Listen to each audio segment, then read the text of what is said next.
Team 26, wild mushroom beggar's purse. Good concept on the dish. Nice plating of the dish. The mushrooms could be seasoned a little bit more.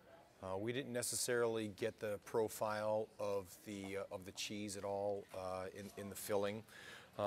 Maybe even perhaps using a different mushroom on the plate, perhaps slicing a portobello mushroom and fanning that out and putting the purse on top of that, as opposed to reproducing the same mushroom as a base as the filling is, or maybe even incorporating a duxelle into the filling of the purse. That would be a nice juxtaposition as well. Maybe incorporating a little bit of fresh tarragon chopped up into the mushrooms. It'll help bring the cream out, give it a little more zip to flavor.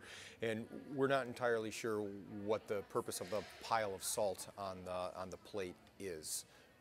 We think you could very easily have just incorporated some salt into the overall seasoning and achieved your goal. The entree of the salmon Dungeness. Nice plate. Good cooking on the salmon, right? It could be done just a little bit more. It was definitely done on the top side, but not so much on the bottom side of it.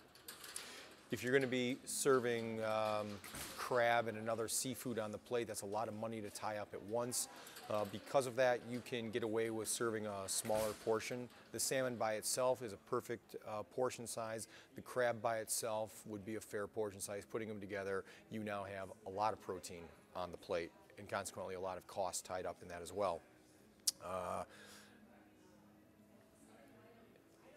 And the hollandaise sauce had a lot of lemon to it, and we think it was broken. So maybe a little more attention paid to the production for the hollandaise sauce. The dessert of the s'mores, it's a kind of a large portion for a dessert. Good execution, nice job making the marshmallows. Bruleeing the marshmallows, even making the graham crackers. They could be a little crisper, but then again, considering the equipment that we have to work with, it came out just fine, right? If you had a convection oven, then we would expect them to be a little more crisp. The sauce work on the plate was a little gloppy, right? That sauce could be thinned out perhaps a little bit or applied in a different manner.